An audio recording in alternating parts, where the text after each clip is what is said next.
Околу 1000 членови на регионалниот синдикат на СОНК од Струмица, дел од образовната фела, се приклучуваат на барањата на централата за покачување на платата од околу 20%. Незадоволни од најавеното зголемување од 5%, бараат да постигнат договор. Воспротивно најавуваат предупредувачки штрајк на 2 септември. Значи, тоа се барање кои веќе една година ги имаме поставено до Министерството.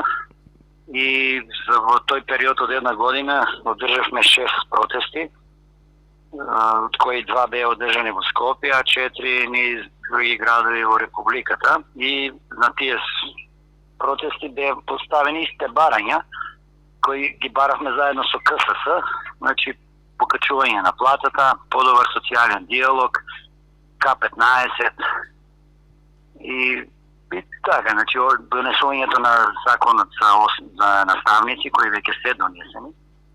Пред 2 дена имавме средба со министерот, кој и тој ни потврди дека нашата плата е мала, но сега со оваа плата од септември ќе има покачување од 5%, кој ние како синдиката, исто така и нашите членови не сме задоволни, значи бараме плюс уште да биде покачена плата, бидејќи од сите работени кои сме во администрацијата и во јавниот сектор, образованието има најмала плата.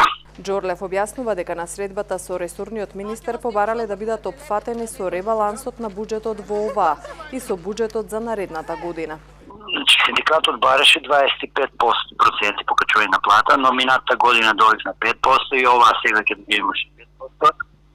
И во разговорот со министерот исто баравме во периодот до нова година со ребаланс на буџетот да може да не испланират уште некој процент, ако е можно, и сигурно во текот на месец септември, кој ќе се изготвува новиот буџет, да не планират за буџетот во 2020.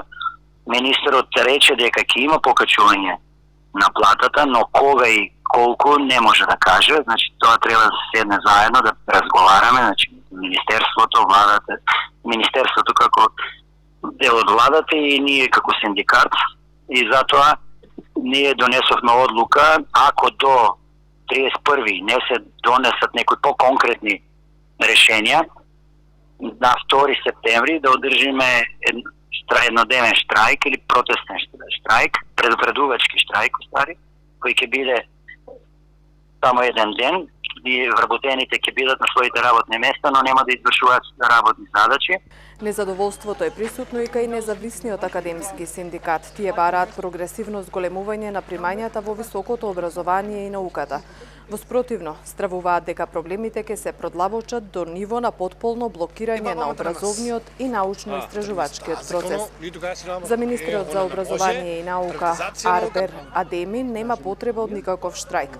Тој вели дека образованието е приоритет на владата, посочувајќи го зголемувањето на платите во 2018 година за 15% и следното кое треба да се случи во септември оваа година. Најавуваат средби со СОНК и другите синдикати во следниот период за подобрување на условите во образованието.